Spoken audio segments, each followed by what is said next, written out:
రైలు బయలుదేరడానికి సిద్ధంగా ఉన్నట్లు కూతపెట్టింది. భార్య ఉమను కూపీలోకి ఎక్కించి కిటికీ నుండి మాట్లాడుతూ, చెబితే వినవు కదా, నీ మొండిపట్టు నీదే. ఒక్కదానివి రాజస్థాన్ నుండి చెన్నై ఎలా వెడతావు? ఆవిడ ఎలాగూ మరో 4 రోజుల్లో చనిపోయేదే. అప్పుడే వెడితే అయిపోయేదిగా. చెబితే అర్థం కాదు. జాగ్రత్త, వీరనారిలా ప్రవర్తించకు అన్నాడు గణేష్ కోపంగా. అప్పటికి స్టేషన్కి వచ్చిన దగ్గర్నుండి 10ఓసారి అతనలా ఆమెపై విరుచుకుపడడం. నిట్టూర్చింది ఉమ. తోబుట్టువు అక్కడ మృత్యువుకు చేరువలో తమతో బంధాలన్నీ తెంచుకునే పరిస్థితిలో ఉంటే వెళ్ళి తానేమీ చేయలేకపోవచ్చుగాని, అలా అనుకుని దూరంగా చనిపోయాక వెళ్ళమనడం ఎంత కర్కశం. ఛీ ఛీ, మనుషులంటేనే అసహ్యం వేస్తుంది. రైలు వేగం పుంజుకుంటుంటే చేయి ఊపింది ఉమ. అక్కడేమైనా అవసరం వస్తుందేమోనని భర్తకు తెలియకుండా తెస్తున్న పర్సులోని 20,000 రూపాయలను మరోసారి తడిమి చూసుకుంది. ఆయన కంట పడతాయని జాకెట్ లోపల పెట్టుకుంది. తానూ ఉద్యోగం చేస్తుంది కాబట్టి ఆయనకు తెలియకుండా దాచుకున్న ఈ మాత్రమైనా డబ్బులు తీసుకురాగలిగింది. లేకుంటేనా, అమ్మో, తలుచుకోవడానికే భయపడింది. కిటికీ నుండి బయటకు చూస్తూ వెనక్కు వెళుతున్న చెట్టూ చేమల్ని చూస్తూ ఆలోచనలో పడింది. పెళ్ళయిన దగ్గర్నుండి అతనితో తను సుఖపడింది లేదు. ఎప్పుడూ వాళ్ళ అమ్మ, అక్కలు, వారి పిల్లలు తప్పితే తానెప్పుడూ వాళ్ళింట్లో పనిమనిషిలానే తప్ప మరోలా గుర్తించబడలేదు. మనసులో మాటలు పంచుకోవాలనుకున్న అతను వారితోనే తప్ప తనతో ఆత్మీయంగా మాట్లాడిందే లేదు. ఇక అతనే తనతో అలా ప్రవర్తిస్తే ఇంట్లోవారు ఇంతకన్నా మంచిగా ప్రవర్తిస్తారనేది కలలోని మాట. అసలాయన తనకి గౌరవం, విలువ, ప్రేమ, అభిమానం, అనురాగం ఇస్తేనే కదా వేరెవరైనా ఇవ్వడానికి. పెళ్ళై 4 సంవత్సరాలైనా పిల్లలు కలగలేదని తన దగ్గర నసుకుతుంది అత్తయ్య. డాక్టర్ దగ్గరకు వెళితే తన దగ్గరేం తప్పులేదన్నారు. ఆయనకు కూడా పరీక్ష చేయాలి, తీసుకురమ్మన్నారు. కానీ ఆయన ససేమిరా రారు. పరీక్షకు ఒప్పుకోరు. అత్తయ్యేమో పూజలు, ఉపవాసాలు చేయాలంటారు. తనకి తెలుసు అసలు తప్పు ఆయన దగ్గరుందని. దానిని కప్పిపుచ్చుకోవడానికి తననే ఏదో ఒకటి అంటుంటారు. ఏం మాట్లాడాలన్నా భయమే. వారందరి సమక్షం తనకు ఊపిరాడనట్లు ఉంటుంది. ఇంతకాలం అందరూ వరంగల్లోనే ఉన్నారు.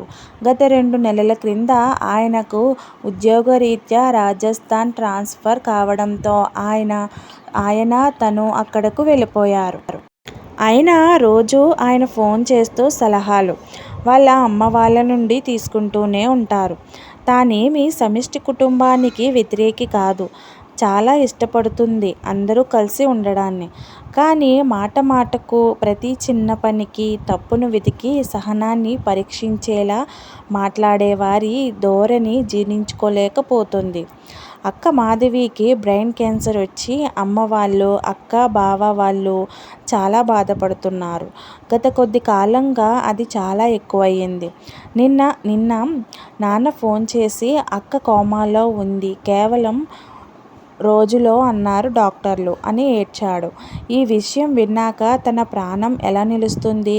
కనీసం అక్క కడగంటి చూపుకైనా నోచుకోవద్దా? చిన్నప్పుడు ఎన్ని ఆటలాడుకున్నారు, ఎన్ని కలలు కన్నారు. బావ చాలా మంచివాడు. అప్పటికే ట్రీట్మెంట్ కోసం లక్షలు ఖర్చు పెట్టాడు. ఏం లాభం? డాక్టరు ఎప్పుడో చెప్పారు, బ్రతికే కాలాన్ని కొంచెం పొడిగించగలమే గాని పూర్తిగా నయం చేయలేమని. బావను చూస్తే బాధనిపిస్తుంది. కనీసం ఓదార్పు మాటలైనా మాట్లాడవద్దా? ఏకంగా చనిపోయాక వెళ్ళమన్నాడు భర్త. ఇంత అమానుషం. తనే కనుక ఇలా ఉంటే ఇంత డబ్బు పోసినా పోయేది కదా, దానికింత ఖర్చెందుకు అని చనిపోగానే పాతరేసేవారేమో. ఇప్పుడు వెళ్తానని తాను పట్టుబట్టేసరికి ఆయనకు సెలవు దొరకలేదని వద్దన్నారు. సెలవు దొరికినా ఆయన రానని, సెలవు దొరక్కపోవడం కేవలం ఉత్తి మాటేనని తనకి తెలుసు. అందుకే ధైర్యం చేసి ఒక్కదాన్నైనా వెళ్తానని పట్టుబట్టి వచ్చింది. కనీసం ఏడ్చే అమ్మ అభిమానులను, బావను, అక్క పిల్లలను సముదాయించడానికి, మోరల్ సపోర్ట్ ఇవ్వడానికి తెలిసాక తాను వెళ్ళకుండా ఎలా ఉండగలదు? అయినా ఆప్యాయతలు, అనురాగాలు ఆయనకేం తెలుసు? భార్య అంటే కేవలం వేరే ఇంటి నుండి జీవితకాలం ఎన్నో సమకూర్చడానికి వచ్చే జీతం లేని పనిమనిషి అనే తెలుసు. ఏనాడైనా ఏవైనా అనుభూతులు తనతో పంచుకున్నారా? ప్రేమగా ప్రవర్తించారా? అసలు పెళ్ళి అనగానే ఎన్ని మధురోహాలతో అడుగుపెట్టింది అత్తారింట్లోకి. ఎన్ని ఆశలు, ఎన్ని ఊహలు. అన్నీ ఆయన ప్రవర్తన తన మనసులోని చేసిన గాయానికి పేకమేడల్లా కూలిపోయాయి. వద్దనుకున్న కళ్ళ నుండి నీళ్లు ఉబికి ఉబికి వస్తున్నాయి ఆమెకు. బెహన్ జీ క్యోం రో రహీ హో? క్యా హువా? ఎదురు సీట్లో కూర్చున్న ఇద్దరు యువకుల్లో ఒక యువకుడు అడుగుతున్నాడు.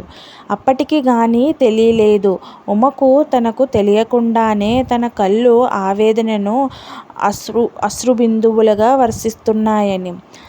తల అడ్డంగా ఏమీ లేదన్నట్లు ఊపుతూ కన్నీళ్లు తుడుచుకుంది. కానీ కన్నీళ్ల ప్రవాహాన్ని మాత్రం ఆపలేకపోయింది. కాసేపయ్యాక మాటల్లోకి దించి మళ్ళీ అడిగారు వాళ్ళు. పొడి పొడి మాటలతో సమాధానం ఇచ్చింది. ఆ కూపేలో తన పక్క సీట్లో ఉన్నవాళ్ళు, అటువైపు ఉన్నవాళ్ళు అందరూ మలయాళీలా ఉన్నారు. అందరూ ఒకే కుటుంబంలా ఉన్నారు. అర్థం కాని వారి భాషలో వారు మాట్లాడుకుంటున్నారు. తన ఎదురుగా ఉన్న ఇద్దరు యువకులు స్వచ్ఛమైన హిందీలో మాట్లాడుతున్నారు. వేషభాషలు వారు మర్యాదస్తులని తెలియజేస్తున్నాయి. వారిని వారు పరిచయం చేసుకొని ఎన్నో స్వాంతన వచనాలతో ప్రయత్నించిన మీదట పెదవి విప్పింది ఉమ. ఆమెకు మనసులోని బాధ ఎవరితోనైనా పంచుకుని బిగ్గరగా ఏడవాలనుంది. అక్క చావు బ్రతుకుల్లో ఉంటే ఊరాడించాల్సిన భర్త ఇంకొంచెం బాధను ఎక్కువ చేశాడు. అందుకే వేగిపోతున్న మనస్సు వారి మాటలతో కొంత ఊరట చెందింది. కష్టాలు మనుషులకు కాక మరొకరికి వస్తాయా? అప్పుడే ధైర్యంగా ఉండాలి. మీ బాధ చెప్పండి. మీ తోడబుట్టిన వాళ్ళనుకుని చెప్పండి. మేం తీర్చలేకపోయినా మీ బాధ తగ్గుతుందని ఎంతో ఊరడించిన మీదట మాట్లాడింది ఉమ. అక్కకు ఆరోగ్యం బాగాలేదని, చావు బ్రతుకుల మధ్య ఉందని, తాను అక్కడికే వెళ్తున్నానని, అందుకే బాధనిపించిందని చెప్పింది. భర్త విషయం దాచిపెట్టి చిన్న వయసులో ఏమిటి బాధ? అంటూ అడిగారు మళ్ళీ. అన్నిటికీ వారు బెహెన్జీ అన్నారు కాబట్టి భయ్యా అనే సంబోధిస్తూ మాట్లాడింది ఉమ. బ్రెయిన్ క్యాన్సర్ గురించి చెబితే వారికి తెలిసిన కేసుల గురించి వారు చెప్పారు. మాటల్లో మాటగా రైలు వరంగల్ వరకే కదా, చెన్నై ఎలా వెళ్తారని వారడిగితే కాజీపేటలో తెల్లవారి అంటే పొద్దున్న దిగితే అక్కడ ఆడపడుచు, అత్తయ్య వాళ్ళు రిసీవ్ చేసుకుంటారని ఆ రాత్రి చెన్నై వెళ్తానని చెప్పింది. ఎలాగూ చాలా సుదూర ప్రయాణం కనుక ఒకరి తోడు ఒకరికి అవసరం. మరి తను ఒక్కర్తే అంటే కనీసం వాష్రూమ్కి వెళ్తే కూడా సామాన్లు కనిపెట్టడానికి ఒకరు అవసరం. అందుకే తను మాట కలిపింది. రైలు ఎక్కిన దగ్గర్నుంచి అందరూ అన్నీ తింటున్నా ఉమ మాత్రం మనసు బాగాలేక ఏమీ తినలేదు. మలయాళీ కుటుంబం వారు వారి గోల వారిదే అన్నట్లు గొడవగా ఏదో మాట్లాడుకుంటున్నారే తప్ప పక్కవారిని పట్టించుకోవడం లేదు. ఆ యువకులు కూడా మంచివారిలా ఉన్నారు. చాలా మర్యాదగా ప్రవర్తిస్తున్నారు. వారి వెంట తెచ్చుకున్న టిఫిన్ బాక్సులు తింటూ ఉమను కూడా తినమంటూ బలవంత పెట్టారు. తాను తెచ్చుకుందని, కానీ తినాలనిపించడం లేదని మృదువుగా తిరస్కరించింది. కానీ వారు ఊరుకోలేదు. బయట నుండి ఏమైనా తేవాలా అంటూ అడిగారు. వారి అభిమానానికి సంతోషమనిపించినా వద్దంది. తరువాత మధ్యాహ్నం 3 గంటలకి వారు తెచ్చుకున్న ఫ్లాస్కులోని టీ వారు తాగుతూ ఆమెకిస్తే మాత్రం కాదనలేకపోయింది. ఇక రాత్రికి వారు తింటూ ఆమెని ఎంత తినమన్నా తినకపోవడంతో అలా అయితే మీ ఆరోగ్యం ఏం కావాలి? మీ అక్కను చూడడానికి మీకు ఓపిక అయినా ఉండాలిగా. మీరెలా ఉంటే మేం ఊరుకోం అంటూ బలవంతాన బిస్కెట్ ప్యాకెట్, టీని మళ్ళీ ఇచ్చారు. వారు చూపే అభిమానానికి కళ్ళల్లో నీళ్ళొచ్చాయి.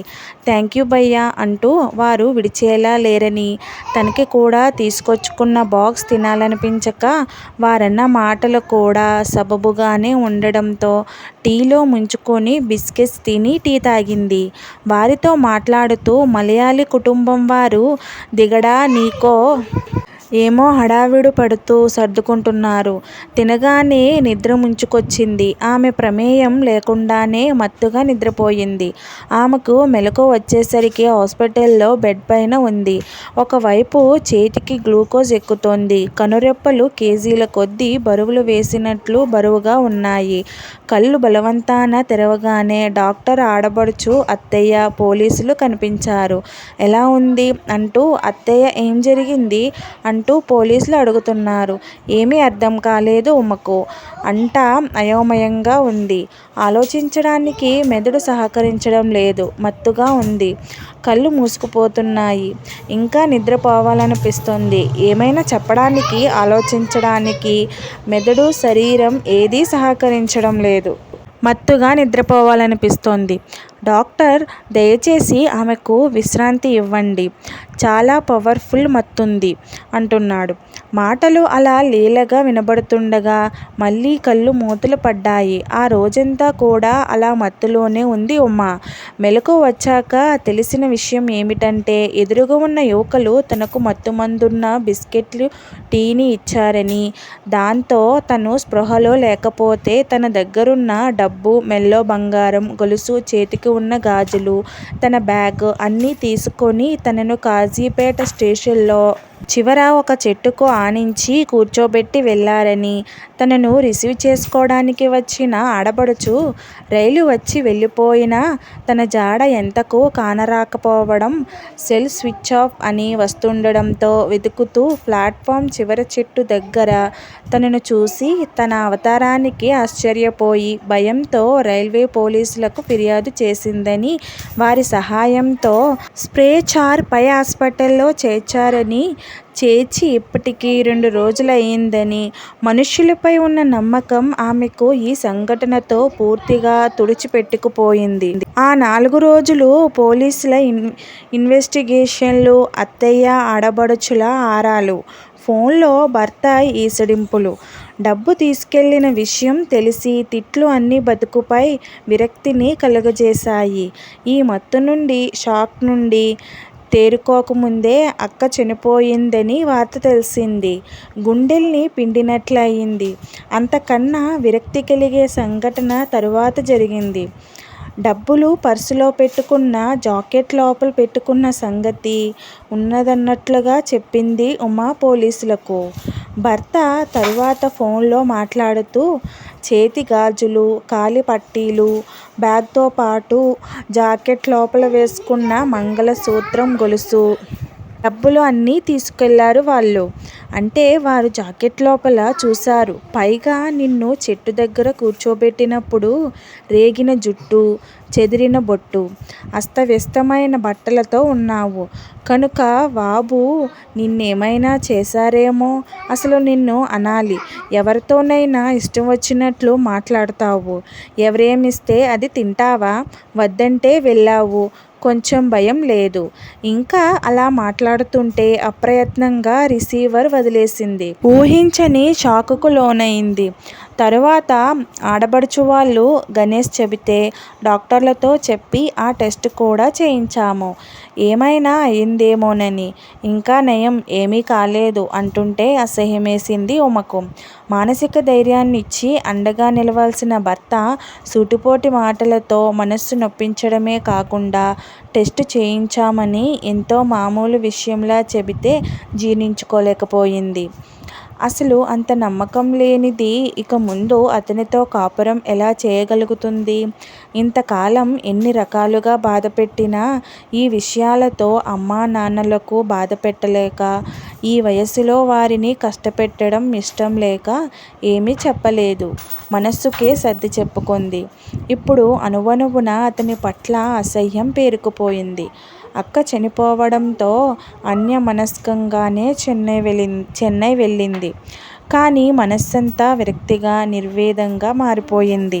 అక్క చనిపోయిన 10వ రోజున తనను తీసుకెళ్ళడానికి వచ్చిన భర్త అక్క పోయిన దుఃఖంలో ఎలా ఉన్నావని అడగడం మరచి వీరనారిలా బయలుదేరావు.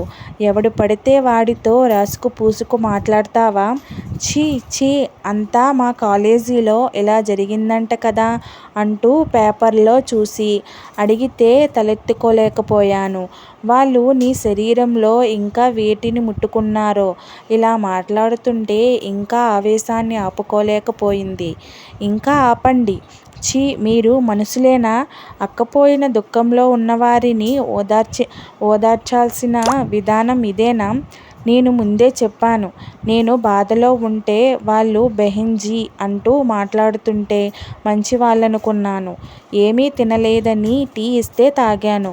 అంటే దాన్ని ఇంత ఘోరంగా చిత్రీకరిస్తున్నారు. ఒకవేళ నిజంగా ఏమైనా జరిగినా మీకు ప్రేమే కనుక ఉంటే అందులో నా ప్రమేయం లేదు. కాబట్టి మీ అనురాగంతో స్వాంతన ఇవ్వాలి. ఇదే మీ చెల్లెలికైతే ఇలాగే అనేవారా? అనుక్షణం చిత్రవధ చేసే మీతో ఇక ముందు సంసారం కూడా చేయలేను. ఏదో నా కోసం మీరు త్యాగం చేస్తున్నట్లు ఉదారంగా నన్ను ఏలుకోనక్కర్లేదు. ఇప్పుడే విడాకులకు అప్లై చేస్తాను. గుడ్ బై అంటూ చరచరా వెళ్ళిపోయింది ఉమ. ఈ రకమైన తిరుగుబాటు ఊహించని గణేష్ నిశ్చేష్టుడయ్యాడు. ఎప్పటిలా ఎన్ని మాటలన్నా వాళ్ళ అమ్మా నాన్నల కోసమైనా తనను బ్రతిమలాడి తన తప్పును క్షమించమంటుందని, తను ఉదార స్వభావుడిలా చేరదీస్తున్నట్లు ఫోజు కొట్టవచ్చని ఆశపడ్డాడు. ఎందుకంటే ప్రతి నెల ఆమె తెచ్చే జీతం విడాకులైతే రాదు. పైగా కోర్టు భరణం ఇవ్వమంటుంది. మళ్ళీ పెళ్ళి చేసుకోవాలన్నా ఇంతటి అందగత్తె, విద్యావంతురాలు, గుణవంతురాలు, ఉద్యోగస్తురాలు తనకు దొరకదు. తనకు పిల్లలు పుట్టే యోగం లేదు కనుక తన తప్పుకు చెంపలేసుకొని ఇక నుండైనా ఆమెను నొప్పించవద్దని నిర్ణయించుకొని ప్రాధేయపడి ఆమెను ప్రసన్నం చేసుకోవడానికి ఆమెను వెతుకుతూ బయలుదేరాడు గణేష్. సారీ నీ మనసు నొప్పించాను. నన్ను క్షమించు ఉమా. నువ్వింతలా బాధపడతావనుకోలేదు. ఇక ముందెప్పుడూ నీ మనస్సు నొప్పించను. నా మీదొట్టు అంటున్న భర్తను సాలోచనగా చూసింది ఉమ. అతని భయం చూసి ఆమెకు నవ్వొచ్చింది. అలనాటి క్షమయాధరిత్రిలా నేటి మహిళ క్షమిస్తుందా? కానీ ఆమె సాలోచనగా తల పంకించింది. వీస్తున్న గాలి కూడా ఆమె సమాధానం కోసం చెవులు రిక్కించింది. లేచింది. మహిళా లోకం దద్దరిల్లింది పురుష ప్రపంచం. దూరంగా మైక్ నుండి పాట వినబడుతుంది. గుడిలోని జేగంటలు శుభం అంటూ మంగళకరంగా మోగాయి.